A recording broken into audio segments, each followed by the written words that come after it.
Salut! Vous écoutez Les Sexes Maîtresses, Audrey, Sarah et Valérie, diplômées de la maîtrise en sexologie et féministes du plus profond de notre âme. Que vous soyez calé ou novice en la matière, on vous parle de sujets sexos, de sujets féministes, parsemés d'anecdotes cocasses. De notre salon, on vous invite à nos conversations pour rire, rager et peut-être en apprendre un peu. Bonne écoute! Clit au clit, clit au clit, clit! On s'apprête à vous parler du seul organe du corps humain qui sert uniquement au plaisir. Vous l'avez peut-être deviné avec la belle introduction à Val ou en voyant le titre de l'épisode. Aujourd'hui, on vous parle du clitoris. Ça vous va si je vous fais un petit cours d'anatomie 101? Yes! Oui, s'il vous plaît! Le petit bout qu'on peut apercevoir quand on regarde une vulve, ça s'appelle le gland du clitoris. C'est vraiment que le bout de l'iceberg. La plus grande partie du clitoris est donc à l'intérieur. Il y a 2 racines de 10 cm qui s'étendent de chaque côté des parois vaginales. Puis, comme le pénis, le clitoris se gorge de sang et s'allonge lorsqu'il est excité. Tandis que le gland d'un pénis a environ 4000 terminaisons nerveuses. Donc, les gars, quand vous croyez que votre gland est vraiment sensible, pensez donc au clitoris qui en a le double, qui a donc 8000 terminaisons nerveuses. Ouf. Pour résumer mon petit cours d'anatomie 101, c'est pas un bouton sur lequel il faut peser fort. Effectivement. Définitivement pas directement, en tout cas. Ça, c'est une chose. Oui. Pour faire du pouce, je sais pas si je vais être capable auditivement de vous représenter adéquatement ce que Sarah vient de nous expliquer. Venez avec moi dans votre imagination. Il y a une femme qui est assise devant vous. Elle s'écarte les jambes. Vous voyez sa vulve. Les choses que vous allez voir. En premier, en partant du haut, la peau sur le dessus, avec le poil pubien, comme avant que la vulve commence, c'est le mont de Vénus. Ensuite de ça, le premier piton qu'on va voir, il y a un petit capuchon, hein. Il y a comme une peau qui le recouvre, le capuchon du clitoris. Mm-hmm. Ça, c'est la première chose que vous allez voir, c'est le clitoris. En dessous de ça, il y a le petit méa urinaire. Méa urinaire, on vulgarise par trou du pipi. Oui, pour faire pipi. Donc, clitoris, méa urinaire. Et ensuite de ça, vous avez l'entrée du vagin. Attends, tu me dis que le pipi, il sort pas par le clitoris? Non, c'est un autre... Il sort pas non plus par le vagin. Non, non plus. C'est un trou séparé entre les deux. Et finalement, l'anus. Donc, il y a 4 choses, là, quand vous regardez une vulve de face. Clitoris, méa urinaire, entrée du vagin, qui est pas mal plus large, et anus. Voilà. Si jamais, aux filles qui ont besoin de se repérer, c'est dans cet ordre-là. J'aimerais ajouter un fun fact, mais le clitoris, comme les oreilles, comme le nez, ça continue à grandir toute notre vie. Ah! C'est pas sérieux! Really? Yes! Donc, je sais pas vous, mais moi, à 76 ans, je vais être genre « Frotte! » Frotte mon gros clit! Là, on exagère, là, tu sais, je pense pas que ça devient immense, mais non, je trouvais que c'était quand même intéressant de savoir que c'est un organe qui continue à grandir toute notre vie. Hey, mais je suis contente de savoir ça. Je savais vraiment pas. Ouais, moi non plus, je savais pas que ça grandissait toute la vie. Puis aussi, tout dépendamment de comment gros il est au début aussi, il y a des femmes qui ont des gros clits, là. Qui ont des gros crics. Des gros crics. Mon Dieu, on est tombé vulgaire. Ouais, câlisse, ça n'a pas de bon sens. Les chats! Bon, qu'on a un fou rire, genre, on a étudié là-dedans, on parle tout le temps de vie. On n'est pas capable de se contenir. Depuis tantôt, je trouve ça super drôle. Clit. OK, vas-y, j'essaie, vas-y. Oui, mais dans le fond, bon, on rit, là, mais tu sais, quand on parle de diversité de la vulve, il y a aussi une diversité des clitoris, là. Il y en a qui sont un petit peu plus à découvert, il y en a d'autres qui sont un petit peu plus cachés. Comme tu disais, il y a un petit capuchon dessus. Donc, il y a vraiment aucune gêne à avoir, aucune honte à avoir. On est toutes différentes. Juste pour dire que, comme les vulves, comme les lèvres, comme n'importe quoi, c'est tout à fait normal d'être différente. C'est tout à fait normal d'être pas pareil comme ce qu'on voit dans la porno, là. Et c'est important aussi de retenir, comme on a dit, et c'est l'équivalent d'un pénis, hein? Fait que ça grossit quand on est excité. C'est normal. C'est bon signe que ça grossisse quand on est excité. Donc, soyons fiers de notre clit. Ben, Audrey, pour faire du pouce là-dessus, peut-être juste ajouter une nuance que ça grossisse quand c'est texté, ça change de couleur aussi. Vu que ça s'engorge de sang, ça va changer de couleur. La vulve les branches du clitoris, qui sont les bulbes, sont juste en dessous de la peau de la vulve. Ça veut dire que la peau de la vulve aussi va comme changer de couleur quand on est dans la phase de l'excitation. Quand on dit que c'est comme l'homologue du pénis, c'est qu'en fait, quand il y a une érection dans un pénis, on parle des corps caverneux puis des corps spongieux qui sont, dans le fond, plein de petits capillaires sanguins qui vont s'engorger de sang. Ben, au niveau embryonnaire, avant que la structure se sépare pour être soit un clitoris ou un pénis, ben, c'est les mêmes structures. Donc, c'est comme si c'était des corps spongieux, corps caverneux. C'est les mêmes structures qu'on a, c'est juste différentes shapes, puis ils sont en dessous de la vulve, en dessous de la peau de la vulve. C'est ça, quand Sarah disait c'est 10 centimètres, là, de où ce que je l'ai nommé tantôt, en haut, il y a comme des grosses branches qui vont de chacun des deux bords du vagin. Je sais pas Oui. si visuellement on peut se l'imaginer quand je l'explique comme ça, mais ça pour dire aussi que l'homologue du pénis, ce n'est pas le vagin, mais bien le clitoris. Super intéressant. Bon, j'aimerais qu'on aborde rapidement l'histoire du clitoris. Est-ce que ça vous intéresserait? Ah ouais! En fait, j'ai visionné un court-métrage sur le clitoris qui a remporté des centaines de prix partout dans le monde, puis qui a été réalisé par une Canadienne qui s'appelle Laurie Malépard Traversy. Je sais pas si vous l'avez vu. Ça Non. s'intitule comment? Ça s'intitule Le clitoris, puis ça a sorti en 2016. Ça me dit quelque chose. Dans le fond, en 3 minutes, elle explique à quel point le clitoris a été victime, encore une fois, de sexisme, parce que qui de mieux placé pour témoigner de la sensation que procure un clitoris que des hommes ou des personnes, mettons, qui n'ont pas de clitoris. Bref, le clitoris a été plusieurs fois découvert et redécouvert par des hommes à travers le temps. Donc, c'est évidemment l'historique que je vous raconte aujourd'hui a été fait par des bons historiens blancs. Tandis qu'en Grèce antique et au Moyen Âge, l'orgasme féminin va être recommandé pour tomber enceinte. Donc, ça va être plus ou moins à propos du clitoris, mais on ose croire que s'il recommandait l'orgasme féminin, c'est parce qu'il connaissait déjà le clitoris. Après ces deux périodes-là, le clitoris tombe dans l'oubli, puis c'est en 1559 qu'un chirurgien italien va identifier officiellement le clitoris, alors que 2 ans plus tard, il y a un autre homme qui va prétendre que c'est lui qui l'a découvert. Puis est-ce que c'est, quand tu parles de découvrir ça, c'est juste le bout de l'iceberg, comme tu disais tantôt, le gland du clitoris, le petit bouton qu'on voit? Exactement, tu sais, c'est Ok. de pointer puis de le mettre sur une planche anatomique, là. OK. Ouais. Puis, jusqu'avant les années 1800, l'Église catholique va conseiller aux femmes de jouir pour libérer leur tension sexuelle. Avant Ben les oui, années I 1800. guess. Ouais. Ah! Puis, dans les années 1800, justement, les médecins vont prétendre que l'orgasme féminin provoque des maladies, comme évidemment l'hystérie, puis ils vont déclarer que le clitoris est un organe complètement inutile. Bon. Hey, moi, ça me fait penser à la théorie de Freud. Je sais pas si c'est sa théorie de l'hystérie, mais Freud, dans le fond, il va dire que la masturbation puis le plaisir clitoridien, c'est vraiment pour les filles immatures, les petites filles, puis que quand une fille devient une femme, c'est quand elle déplace son plaisir du clitoris au vagin, puis qu'elle laisse tomber le clitoris, puis qu'elle devient un objet de désir pour l'homme, dans le fond. Ben, c'est exactement dans la même période que Freud invente le concept d'orgasme vaginal, justement. Ah! Puis, pour bien le citer, il va donc dire qu'une femme mature doit trouver son plaisir dans la pénétration. Donc, de là vient exactement tout ce que tu viens de dire. Oui, effectivement. En fait, j'aimerais ça peut-être dire aux auditeurs aussi, tu sais, des fois, on entend « Ah, Freud, là, comme tu sais, il chiale à propos de Freud ». Ben, c'est exactement pour cette théorie-là. Parce que Freud, il a été extrêmement important pour la psychologie qu'on connaît en ce moment au 21e siècle. Il y a des choses qui sont encore pertinentes. Absolument, absolument. Puis il y a même des concepts sur lesquels on repose encore la psychologie moderne. La seule chose, c'est qu'il s'est prononcé justement sur le plaisir, la sexualité des femmes. Puis je pense qu'il y a comme 50 ans et plus de féministes enragées depuis les années 60-70 qui bâchent Freud pour cette phrase-là, dans le fond.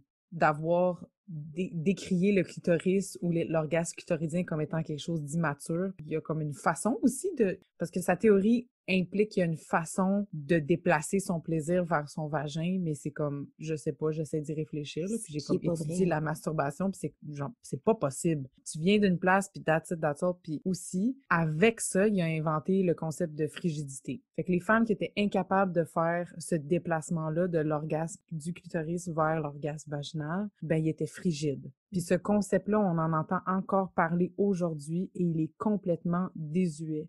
on parle plus de frigidité aujourd'hui. Ça existe plus comme concept. En sexologie, on va parler de peut-être troubles du désir sexuel, mais la frigidité, c'est pas un concept, bref. Non, Freud, c'est exactement. pas le meilleur chum de la sexualité des femmes. Il se fait blâmer justement parce que depuis qu'il a sorti cette théorie-là, le clitoris s'est comme fait oublier. Puis, tu sais, oui, aujourd'hui, on est comme, yeah, le clitoris, on en entend parler, mais on va se le dire que le clitoris est encore utilisé comme une fonction de préliminaire. Mhm. On va pas souvent se dire que le clitoris est important pendant une relation sexuelle. C'est encore perçu comme quelque chose de le fun à faire en préliminaire, de le stimuler, mais il a pas encore repris toute sa place, selon moi. Mhm. Oui, puis en fait, il y a la place la plus importante, je pense, dans la sexualité des femmes parce qu'il y a souvent des mythes accordés à ça quand on parle de l'orgasme vaginal, orgasme clitoridien. Quand on dit qu'une femme est vaginale ou clitoridienne, ben en fait, on stimule la même chose. On stimule le clitoris, sauf qu'on le stimule de l'extérieur, sur le bouton qu'on voit, sur le gland, ou on le stimule de l'intérieur par la pénétration, mais à un point en particulier. Mhm. Puis en plus de ça, ben la plupart des femmes vont pas avoir d'orgasme avec la pénétration. Plus souvent qu'autrement, ça va être à cause d'une stimulation du clitoris, en même temps que la pénétration. Dans les statistiques, les femmes sont capables d'atteindre l'orgasme seules lorsqu'elles se masturbent à une statistique de comme 95%, parce que justement, ils utilisent l'organe qui est fait pour ça. Tandis que Oui. la pénétration, ben ça vient pas optimiser la Mhm. capacité orgasmique des femmes. Je me suis intéressée à la question pourquoi, ben Sarah, je pense que tu as fait un bon résumé de pourquoi, mais pourquoi ça a pris autant de temps avant qu'on révèle vraiment l'anatomie réelle du clitoris, l'anatomie correcte du clitoris. Puis il y a plusieurs personnes qui se sont penchées là-dessus, des féministes, des philosophes. Il n'y a pas de réponse, il n'y a pas une seule réponse qui peut bien répondre à cette question-là. Puis en fait, j'aimerais aussi souligner qu'à ce jour, il n'y a toujours pas de planche anatomiquement correcte du clitoris dans les manuels de biologie du secondaire. Personnellement, j'ai appris la taille réelle du clitoris seulement en 2012, pendant que j'étais au baccalauréat, Mhm. dans un de mes cours de comportement sexuel humain. Donc, on s'entend qu'on est late in the game. Tu sais, Sarah t'a souligné des choses comme des débats autour du clitoris, autour de sa fonction. Vu que c'est inutile, ben pourquoi on en parlerait? Pourquoi on essaierait de le représenter adéquatement? Puis en plus, au 17e, 18e siècle, comme tu as souligné, il y a plus d'hommes qui sont en médecine, qui étudient ça, des anatomistes, etc. Puis eux, ben, on va se le dire, c'est encore lisse. Fait que, fait que pourquoi on étudierait le clitoris? Pourquoi on le représenterait? Bref, il y a eu des débats entourant la fonction reproductive du clitoris. Ils se sont posé la question si l'organe était peut-être un vestige physique de d'autres choses, un peu comme des mamelons d'hommes versus des mamelons de femmes. Évolutivement parlant, il y a comme une fonction à l'un, mais pas à l'autre, mais c'est quand même là, tu sais. Mm. Oh my God, Aussi, c'est tellement vrai. J'aurais ouais, jamais réfléchi au mamelon. admettons, C'est c'est une vraiment structure moins complexe à représenter, mais c'est ça que c'est. Oui, c'est ça. Juste pour clarifier, par contre, quand tu dis vestige de l'évolution, c'est un petit peu le même exemple que pourquoi on a un coccyx, là. C'est parce que dans le temps Exact. qu'on était des Mhm. Homo sapiens, on avait des queues, puis là, c'est rendu notre coccyx, tu sais. Fait que quand on Exact. parle de vestige, c'est vraiment ça. Mhm. Mais ouais, j'avais jamais pensé à ça non Ça. plus. Ils se sont posés ces questions-là, puis dire, ah, c'est peut-être un vestige, c'est peut-être comme une adaptation physiologique, mais finalement, ben non. Le clitoris, vu que c'est l'homologue du pénis à l'intérieur du corps, donc oui, reproductivement parlant, le clitoris sert à rien, entre guillemets, mais ça fait partie quand même de l'organe génital, puis c'est quand même une grossièreté qu'il n'est pas représenté à sa juste valeur dans Mhm. les manuels d'éducation, juste à l'anatomie de base, là. Il y a des personnes qui se sont outrées à ça. Il y a un article en 2007 par la presse où il en parle vraiment en long et en large. Il y a un chercheur qui se frustre, là, qui dit on devrait-tu enlever le cœur? Tu sais, on devrait-tu enlever le foie des dessins anatomiques? Ben non, ben pourquoi le clitoris il se retrouve pas là? Tu sais, c'est à la base de la sexualité humaine. Oui, exact. La Exact. base. J'aimerais faire du pouce là-dessus. Moi, ce que j'avais vu dans mes recherches, c'est Hélène O'Connell, une urologue australienne, qui a fait cette découverte-là. Tu sais, le gros anatomie, là, quand on parle du Y à l'envers, là, avec les trompes et tout, c'est entre 1998 puis 2005 qu'elle a publié une série d'articles scientifiques qui parlaient des résultats des recherches qu'elle a menées sur l'anatomie complète du clitoris. 98, là. 98 à 2005, là. Mhm. Comme il y a des C'est pas manuels scolaires longtemps. qui sont plus vieux que ça. Fait qu'il y a ça à prendre en considération. Puis, dans ses recherches, elle inscrit ses résultats dans un récit critique dénonçant une production de savoirs médicaux anatomiques biaisés concernant le genre. Tous ces résultats, c'est comme pour contrebalancer tout ce qui a été dit sur le clitoris qui avait aucun esti de sens. Hmm. C'est fou à quel point, premièrement, ça a été découvert en 1998, comme on était nés, là, on était à l'école. Mhm. Ça me surprend pas qu'on n'en ait pas entendu parler parce que c'est même pas encore connu de l'humanité, là. Puis je veux juste souligner aussi que c'est une femme urologue, Hélène O'Connell. C'est Ouais. une femme qui s'est intéressée à ça. Puis aussi, la raison aussi pourquoi il y avait pas tant de recherches, d'après moi, c'est que les recherches aussi, elles se doivent d'être payées. Ça coûte de l'argent faire la recherche. Puis personne qui voulait savoir, ben personne. Je pense que ces recherches-là étaient pas autant financées que justement des recherches sur le cœur, sur ci, sur ça, parce que ben, ça sert juste au plaisir. Puis en plus, ça sert au plaisir des femmes. Il y a des recherches sur le Viagra, par exemple, tu sais, mais les recherches sur le clitoris, ben c'était pas dans les priorités. Pourtant, on devrait vraiment se sentir honoré d'avoir les seuls corps qui a un organe. La seule fonction, c'est d'avoir du plaisir. C'est quand même comme un honneur, là, comme on pourrait s'en vanter d'avoir ça, puis pas les hommes, ou pas ceux qui possèdent des pénis. Mais C'est oui. toute une chance. Ouais, Merci, Ellen. c'est ça. Helen. J'aimerais ajouter aussi, là, on parle du clitoris comme étant un organe que de plaisir. J'aimerais par contre qu'on discute des mutilations génitales féminines qui consistent à couper le clitoris des femmes dans plusieurs pays ou plusieurs cultures. C'est une ancienne pratique, mais qui existe encore aujourd'hui. Puis, on n'est peut-être pas assez outillés pour vous en parler aujourd'hui, mais je pense que c'est important d'en parler dans un épisode qui parle du clitoris. Sur la planète, il y a plus de 200 millions de femmes qui en ont plus de clitoris parce qu'elles se le sont faites couper. Puis d'habitude, pas dans des très bonnes conditions hygiéniques. L'excision du clitoris, les mutilations génitales féminines, ça parle vraiment du tabou entourant le plaisir sexuel féminin. Puis qu'est-ce que ça évoque dans certaines croyances. Faut aussi souligner que quand tu dis partout dans le monde, dans plusieurs pays, ça arrive au Canada aussi, encore aujourd'hui, là, en 2020. Pourquoi on en fait tout un plat aujourd'hui? Pourquoi on prône tellement, tu sais, on pousse tellement le clitoris, on pousse tellement de l'avoir dans les plans anatomiques, dans les manuels, on pousse tellement que comme le plaisir sexuel féminin, c'est important. Puis on revient constamment là-dessus. Pourquoi? Parce que, man, il est temps qu'on le déconstruit, là. Il est temps que ça soit plus grave. Ouais. On a dit Ouais. que Dieu condamnait ça, v'là 200 ans. On peut-tu en revenir, là? Comme est-ce qu'on peut juste avoir un clit puis que ça serve juste à ça? Puis oui, c'est un moyen de contraception. Admettons, si tu décides de juste te masturber avec ton partenaire, puis c'est tout. On va passer à autre Avoir le chose. droit à ce plaisir-là. Mais ouais. Ouais. Je veux juste apporter la nuance que une mutilation génitale féminine, c'est pas comme une excision du prépuce ou de la petite peau sur un pénis qui a souvent des fonctions hygiéniques ou de santé, tandis que l'excision chez la femme du clitoris a aucun avantage pour la santé des filles et des femmes. Ça, je pense que c'est important de le nommer. Là. Ouais. Il n'y a pas de comparaison non plus à faire entre la circoncision puis Non, c'est aucunement la même chose. À part du fait que c'est peut-être fait sans le consentement de la personne. Ça serait la seule chose qui pourrait rabouter les deux ensemble. Oui, mais oui, pour- je banalise pas cette pratique-là, mais si on veut faire une comparaison, c'est l'ablation du gland d'un pénis. Mhm.